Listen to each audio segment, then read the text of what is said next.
కార్తీక మాసంలో జాతకంలో ఏ దోషం ఉండే వాళ్ళు ఈ మాసం దానికి సంబంధించిన స్తోత్రాన్ని ఆ దేవతను ఆరాధించడం వల్ల విశేషమైన ఫలితం ఉంటుంది. కుజదోషం ఉన్నవాళ్ళు, వివాహం ఆలస్యమవుతున్నటువంటి వాళ్ళు ఈ మాసం సుబ్రహ్మణ్య స్తోత్రం చదవాలి. ఎప్పుడు ఏదో ఒక అనారోగ్యంతో బాధపడే వాళ్ళు వైద్యనాథ స్తోత్రం, ఆదిత్య హృదయం పఠించాలి. వ్యాపారంలో నష్టాలు, కుటుంబ కలహాలు, అప్పులు, కోర్టు కేసులు, అపనిందలు, రాహుగ్రహ దోషాలు ఉన్నవారు మంగళ చండికా స్తోత్రం చదవాలి. మంత్ర సాధన చేస్తున్న వాళ్ళు, కొత్త దీక్ష తీసుకుని ఉపాసన చేస్తున్న వాళ్ళు, చర్మ వ్యాధులు, అధిక రక్తపోటు, మధుమేహ వ్యాధి ఉన్నవారు ఈ మాసం మొత్తం మానసాదేవి స్తోత్రం చదవాలి. నేత్ర వ్యాధులు, ఎంత కష్టపడ్డా ఎదుగుదల లేని వాళ్ళు గరుడ ప్రయోగ మంత్రం చదవాలి. శత్రుబాధలు ఉన్నవారు దుర్గా స్తోత్రం చదవాలి. వివాహాది శుభకార్యాలు జరగాలనేటువంటి వాళ్ళు లలితా సహస్రనామ స్తోత్రం చదవాలి. నూతన గృహం కొనాలి, మణిద్వీప వర్ణన పారాయణం చేయాలి. భూమి అమ్మాలనుకున్నవారు, కొనాలనుకున్న లక్ష్మీ వరాహస్వామి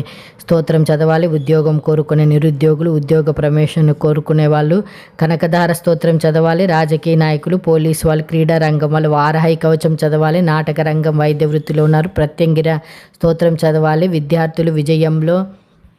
విద్యార్థులు చదువులో విజయం ఉన్నవాళ్ళు సరస్వతి హయగ్రీవ స్తోత్రం, వినాయక స్తోత్రం పఠించాలి. అపజయం భయాలను తగ్గించి కార్యసిద్ధి చేకూరనే వాళ్ళు హనుమాన్ చాలీస్ చదవాలి. ఇక ఆధ్యాత్మిక జ్ఞానం, దైవానుగ్రహం